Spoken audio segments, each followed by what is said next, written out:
I was in the States, for 3 months. I went to 50 cities in the last 3 months. And I talked during the Q&A period about, because people kept asking, what's going on with Canada? And I said, well, you're not going to believe this, but our government and our media have told Canadians that MAGA-type Republicans basically tried to stage a coup to destabilize our democracy. And they would ask, and this was Democrats and Republicans alike, they would ask, well, why would we do that?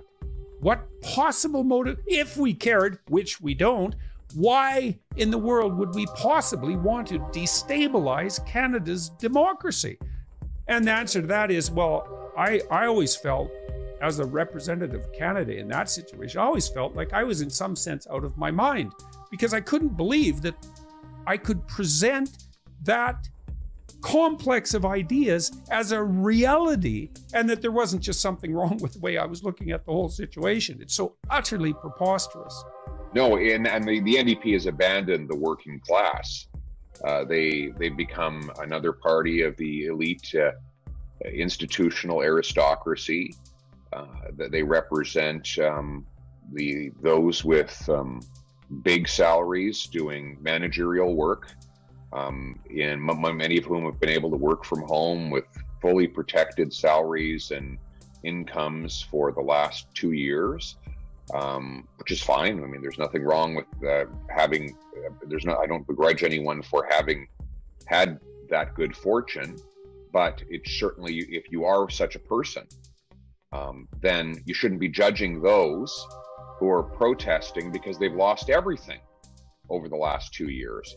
And you would think that, the NDP would have actually stood for the downtrodden, but that is not what they really believe. And that goes back to what I was saying earlier, like you were saying, isn't it the left, isn't it the socialist parties that really care about the downtrodden and the disadvantaged? And the answer is, of course not. That is the rhetoric. What they really care about is a powerful state, and anyone who threatens the state is the enemy. And that's what we saw with Jagmeet Singh. You saw a group of people who were independently raising their voices for their freedom. He said, we can't have that. I'm gonna join with Trudeau and call him a bunch of horrible names.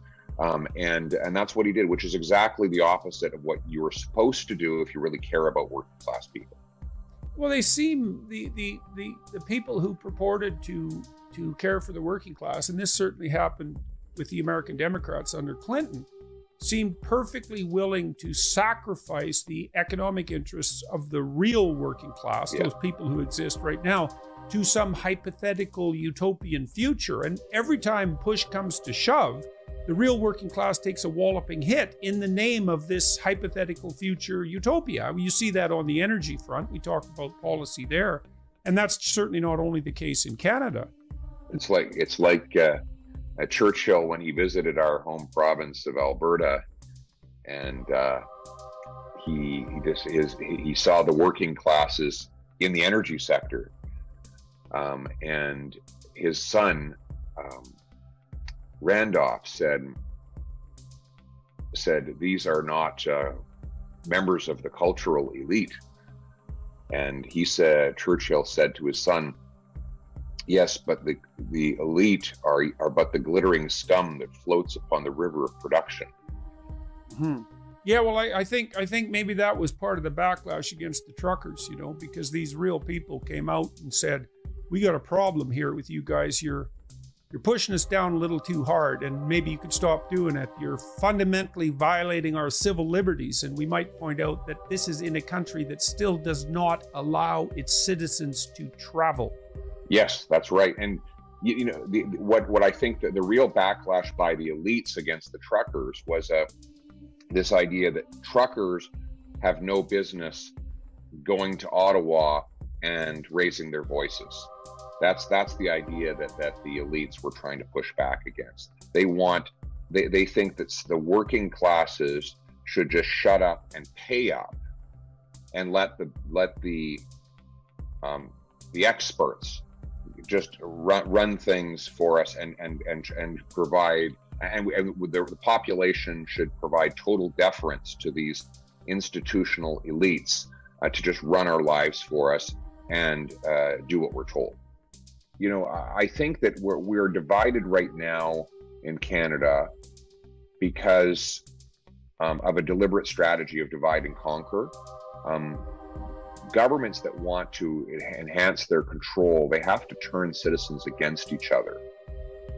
They have to make you afraid of your neighbor, your coworker, your trucker, so that you'll turn to the state for protection against your fellow citizenry.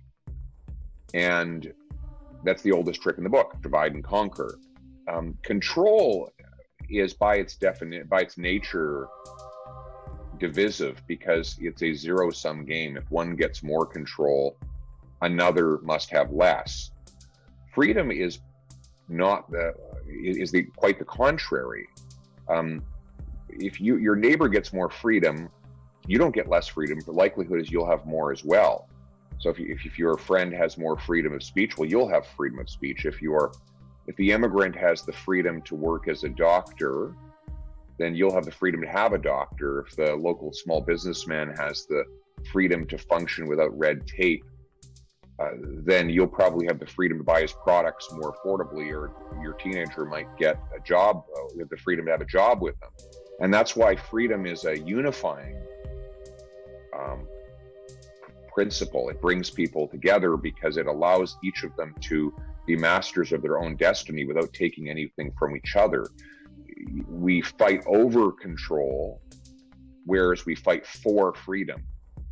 That is the difference. And I believe we can bind up the nation's wounds by reinstating the ancient freedoms that we inherited from our ancestors. And so I really see my role as quite an unimportant one. I'm here simply restoring what already belonged to Canadians by virtue of their 800-year inheritance of English liberties going back to the Magna Carta.